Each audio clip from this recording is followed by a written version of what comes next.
বাবা সামনে দেখো বড় আব্বু। কি রামডা লাগে। আম্মা চলো আমরা আর একদিন ছাদে উঠে খেলা করবানে, আজকে নিচে চলো। কেন বাবা, ছাদে তো খেলা করার জন্য আসলাম। আজকে আমি একটু ব্যস্ত আছি তো, আর একদিন। না বাবা, তুমি ব্যস্ত নেই, ওই জায়গাটা বড় আব্বা রয়েছে বলেই চলে যেতে যাচ্ছাও। তুমি তোমার ভাইয়ের সঙ্গে কেন কথা বলো না? এর কথার আমি এখন কি উত্তর দেব? বারিশা ছোট হলেও বুঝতে পেরেছে আমি কেন নিচে চলে যেতে চাচ্ছি। মা তুমি যেমনটা ভাবছো তেমনটা না, তুমি একটু বেশি বুঝে ফেলেছো।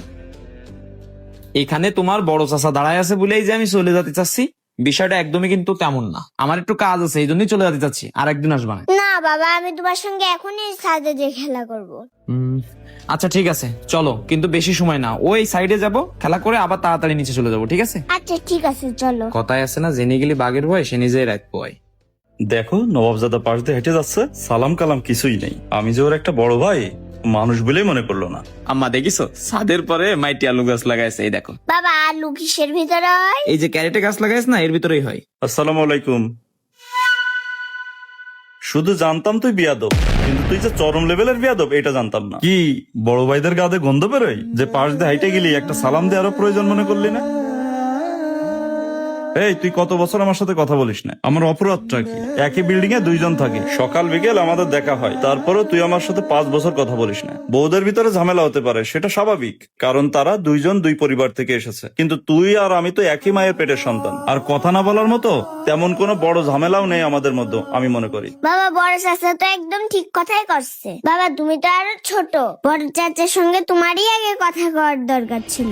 বাবা তুমি এখনই বড় চাচার সঙ্গে সবকিছু মিলবেশ করে নাও। দেখেছিস, সে একদম মাসুম বাচ্চা, সেও বোঝে, কিন্তু তুই বুঝিস না। শোন, তোর বড় ভাই হিসেবে একটা কথা বলি, যে পরিবারে ভাইয়ে ভাইয়ে মিল থাকে না, সেই পরিবার কখনো আর যাই হোক উপরে উঠতে পারে না। এই যে তুই আমার চোখের সামনে দিয়ে যাস, কিন্তু আমার সাথে কথা বলিস না। তুই জানিস আমার কত কষ্ট লাগে? মনে হয় আমার সবকিছু থেকেও কিছু একটা নেই।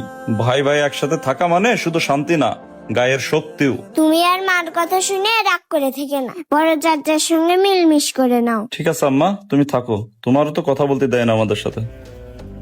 ভাই তুমি আমারে মাফ করে দাও, বিশ্বাস করো তোমার সাথে কথা না বলতে পেরে 5 বছর আমি নিজেও ভালো ছিলাম না।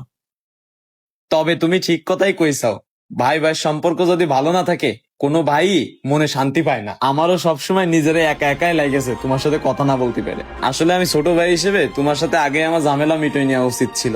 আমার মেয়ে ছোট হলেও ও আমার চোখটা খুলে দিয়েছে আজকে। ভাই তুমি আর আমার পরে রাগ করে না, আমারে তুমি ছোট ভাই হিসেবে মাফ করে দাও। যা হয়েছে হয়েছে, আর মনে রেখে না ভাই। বড় ভাইদের কাছে ছোট ভাইদের মাপ চাওয়া লাগে না পাগল। গ্রাম কিংবা শহর, প্রত্যেকটি জায়গার বাস্তব চিত্র হচ্ছে এটাই। কিন্তু কেন, বাকিটা কমেন্ট বক্সে আপনারাই বলে যাবেন।